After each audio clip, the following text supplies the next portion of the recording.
22, 23 తేదీలో ఈ నెలలో శాసనసభ్యులకు ప్రత్యేక అవగాహన సదస్సు ఏర్పాటు చేస్తూ ఉన్నారు స్పీకర్ గారు.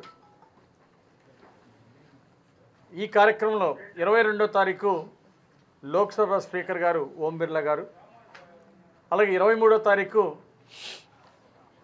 మాజీ ఉపరాష్ట్రపతి వెంకయ్యనాయుడు గారు పాల్గొనబోతున్నారు. అసెంబ్లీ మరింత హుందాతనంగా నడపడం కోసం ప్రజా సమస్యల మీద అర్థవంతమైనటువంటి చర్చలు, మంచి ప్రజా సమస్యల పరిష్కారమే వేదికగా అసెంబ్లీని ముందుకు తీసుకెళ్లాలనే లక్ష్యంతో కొత్తగా గెలిచినటువంటి శాసనసభ్యులు, మొట్టమొదటిసారి అసెంబ్లీకి వచ్చినటువంటి సభ్యులకు కూడా సభ పట్ల, సభా నియమావళి పట్ల, క్రమశిక్షణ విషయాల మీద అన్నిటి మీద అవగాహన వచ్చే విధంగా, అలాగే ప్రజా సమస్యల్ని ఏ విధంగా ప్రశ్నల రూపంలో, వివిధ రకాల ప్రశ్నల రూపంలో ఏ విధంగా తీసుకెళ్ళచ్చు సభ్యులు, ఇలాంటి వాటి అన్నిటి మీద అవగాహన కోసం, నియమావళి తెలియజెప్పడం కోసం, నియమ నిబంధనలు తెలియజెప్పడం కోసం ఈరోజు ఎమ్మెల్యేలకి ఈ ఓరియంటేషన్ ప్రోగ్రాం ఏర్పాటు చేసినందుకు స్పీకర్ గారికి, ముఖ్యమంత్రి చంద్రబాబు నాయుడు గారికి ప్రత్యేక ధన్యవాదాలు తెలియజేస్తున్నాం. కొత్త సభ్యులందరూ కూడా చాలా ఉత్సాహంగా ఉన్నారు. శాసనసభ్యులందరూ కూడా ఈ ఓరియంటేషన్ ప్రోగ్రాం మాకు చాలా ఉపయోగపడుతుంది, తప్పనిసరిగా వస్తామంటున్నారు. అలాగే సభ్యులందరూ కూడా తప్పనిసరిగా ఈ అవకాశాన్ని వినియోగించుకోవాల్సింది కోరుతున్నాము. అంతేకాదు సీనియర్ శాసనసభ్యులు కూడా ఈ సభకి ఖచ్చితంగా ఈ ఓరియంటేషన్ ప్రోగ్రాంకు రావటం, అలాగే జూనియర్స్కి కూడా ఒక అవగాహన కల్పిస్తారు. అట్లాగే ఈరోజు సభానాయకుడు ముఖ్యమంత్రి చంద్రబాబు నాయుడు గారు అసెంబ్లీకి ప్రతి సభ్యుడు రావాలి, బాధ్యతగా ఉండాలని అనేక సార్లు చెప్పడం జరిగింది. అందుకే అటెండెన్స్ విషయంలో కూడా విప్పులందరూ కూడా సమన్వయంతో పనిచేసి ప్రతి సభ్యులు టైమ్లీ ఎక్కువ టైం అంతా కూడా పూర్తి సమయం అసెంబ్లీలో కేటాయించే విధంగా నిర్ణయం తీసుకోవడం జరిగింది. అట్లాగే ఎమ్మెల్యేలకు కావాల్సినటువంటివి అసెంబ్లీలో అవన్నీ కూడా ఏదైనా ఉంటే అది సభ దృష్టికి, స్పీకర్ గారి దృష్టికి కూడా తీసుకెళ్ళడానికి అవకాశం ఉంది. ఈరోజు అసెంబ్లీని ప్రజా సమస్యలకి ఒక వేదికగా, ఒక పరిష్కార మార్గంగా ముందుకు తీసుకెళ్ళటమే మా ఎజెండా. అనేక సమస్యల్ని ఈరోజు ప్రభుత్వం దృష్టికి తీసుకెళ్ళటానికి మేము ముందుకెళ్తాం. ప్రత్యేకంగా ఈరోజు ప్రతిపక్ష నాయకుడు కాలేకపోయాడు. ప్రతిపక్ష ఎమ్మెల్యేగా ఉన్నటువంటి జగన్మోహన్ రెడ్డి అసెంబ్లీకి రాకపోవడం, ప్రతిపక్షంలో గెలిచినటువంటి 11 మంది వైసీపీ ఎమ్మెల్యేలు మొన్న ఈ మధ్య సెషన్కి కూడా రాకపోవడం చాలా బాధాకరం. సో అందుకే ప్రతిపక్ష బాధ్యత కూడా మేమే పోషిస్తున్నాం. ప్రజా సమస్యల్ని అసెంబ్లీలో మా ఎమ్మెల్యేలే మాట్లాడటానికి సిద్ధంగా ఉన్నారు. దానికి మంత్రులు కూడా వాటికి సరైనటువంటి సమాధానాలు చెప్పడం, సమస్యల పరిష్కారాన్ని మార్గాలు కూడా ఖచ్చితంగా సూచించడం జరుగుతుంది. ఈరోజు అధికార పార్టీ బాధ్యత, ప్రతిపక్ష పార్టీ బాధ్యత రెండు కూడా ఈరోజు మా మీద పడ్డది. ఖచ్చితంగా రెండు బాధ్యతలు విజయవంతంగా చేస్తాం. ఈరోజు ఇంటి దగ్గర నుండే అసెంబ్లీకి వస్తానని మాట్లాడుతా ఉన్నాను. ఇంటి దగ్గర నుండే మా క్వశ్చన్లు అడుగుతాను, నేను అసెంబ్లీకి రానని మాట్లాడుతున్నాడు జగన్మోహన్ రెడ్డి. ఇది ఎంతవరకు సమంజసమని అడుగుతాను.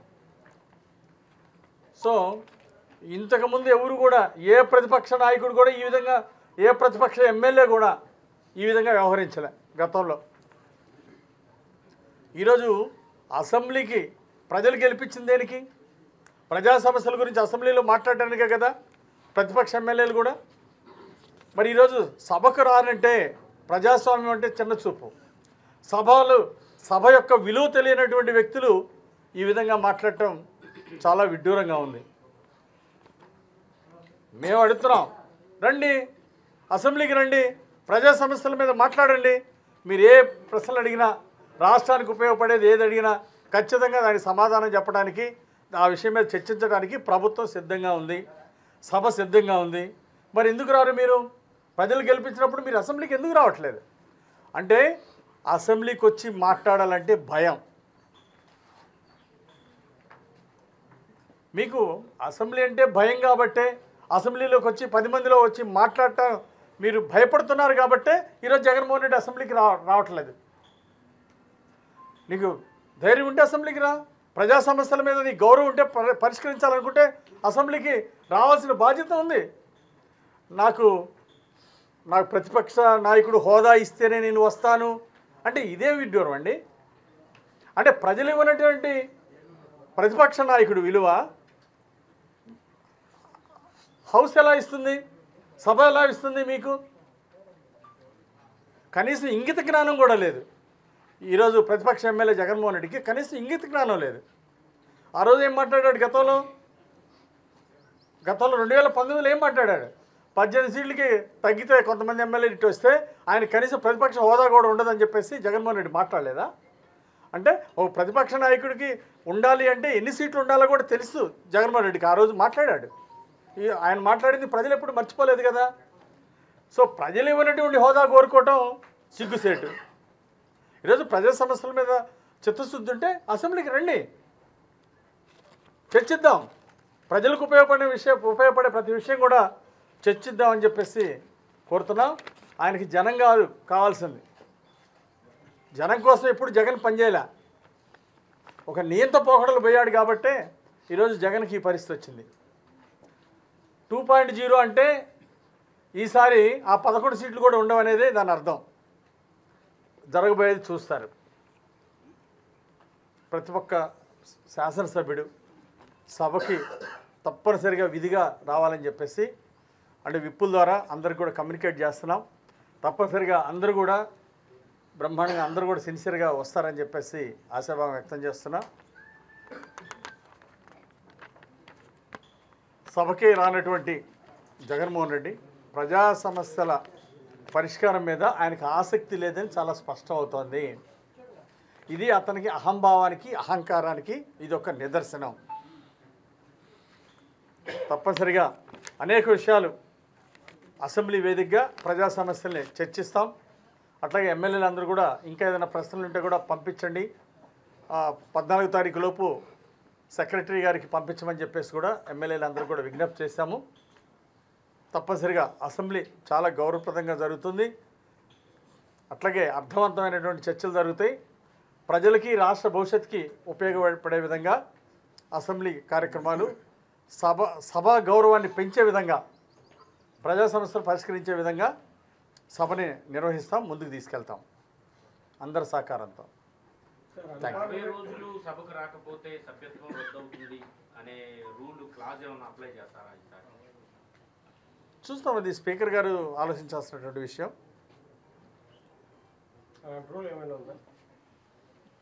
దాని గురించి స్పీకర్ గారే ఆలోచించాలి, స్పీకర్ గారు నిర్ణయం తీసుకోవాలి.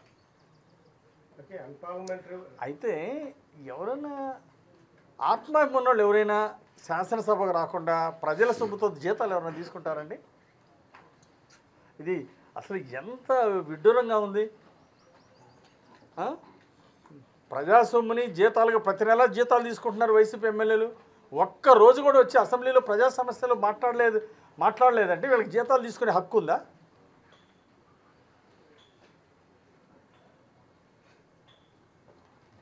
అన్పార్లమెంటరీ వర్డ్స్ పలాని ఉపయోగించకూడదు అని చెప్పేసి ఎమ్మెల్యేలకు అందరికీ ఏమైనా చెప్తారా?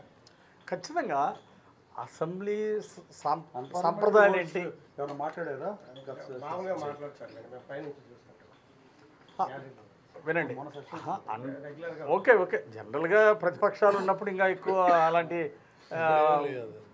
అంటే సంస్కారం లేని ప్రతిపక్షాలు ఉంటే కొంచెం అలాంటివి ఉంటాయి. లేదా సంస్కారం లేని అధికార పక్షం ఉన్నా నోటికొచ్చిన భాషల్లో మాట్లాడుతుంటారు. కానీ ఆ లాంగ్వేజ్ తీసుకొచ్చింది వైసీపీ. అంతనే పోయింది, వాళ్ళు రావట్లేదు కదా. ఇంకా మరి దాని గురించి టాపిక్ సాంప్రదాయాలు కదా అసెంబ్లీలో సాంప్రదాయాల్ని గాలి కొదిలేసినటువంటి పరిస్థితి ఆ రోజు వైసీపీ పాలనలో ఉంది. ఈరోజు సాంప్రదాయాన్ని పూర్తి స్థాయిలో గౌరవించే విధంగా సభకి గౌరవ సభలో సభకి మరింత గౌరవం పెంచే విధంగా ఈ సభల్ని తీర్చిదిద్దడం జరుగుతుంది. అట్లాగే ఇవన్నీ కూడా నియమ నిబంధనలు, అట్లాగే హౌస్లో నడుచుకోవాల్సిన విధానాలు ఇవన్నీ కూడా ఖచ్చితంగా ఈ ఓరియంటేషన్ ప్రోగ్రాంలో చాలా విషయాలు కొత్త సభ్యులు నేర్చుకుంటారు. Okay, thank you brother. అందరికీ నమస్కారం.